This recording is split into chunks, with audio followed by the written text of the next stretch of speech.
নমস্কার বন্ধুরা, আজকের আমার রেসিপি হলো মাছের ডিম।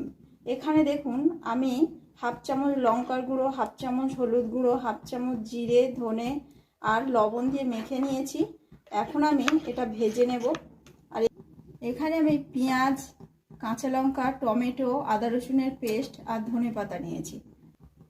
এর সঙ্গে নিয়েছি একটা বড় সাইজে আলু, এইভাবে কেটে ওটাও আমি ভেজে নেব।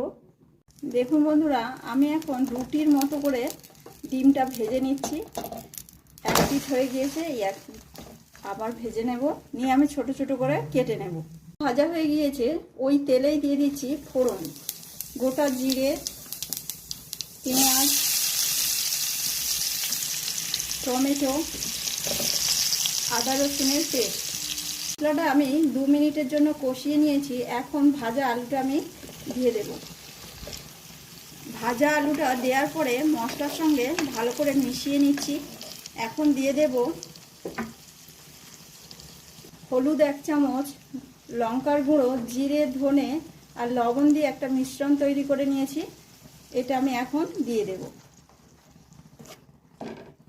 এখন দিয়ে দেব জল। দেখুন এখানে মাছের ডিমটা আমি ভেজে নিয়ে এরকম ছোট ছোট পিস করে নিয়েছি। এখন আমি দিয়ে দেব। রান্না আমার হয়ে এসছে। ওপর থেকে দিয়ে দিচ্ছি 4টে কাঁচা লঙ্কা, ধনে পাতা আর গরম মশলার গুঁড়ো। রান্না আমার হয়ে গিয়েছে। আপনাদের যদি এই রান্নাটি ভালো লেগে থাকে তাহলে আমার পাশে থেকে লাইক, কমেন্ট, শেয়ার, সাবস্ক্রাইব করবেন।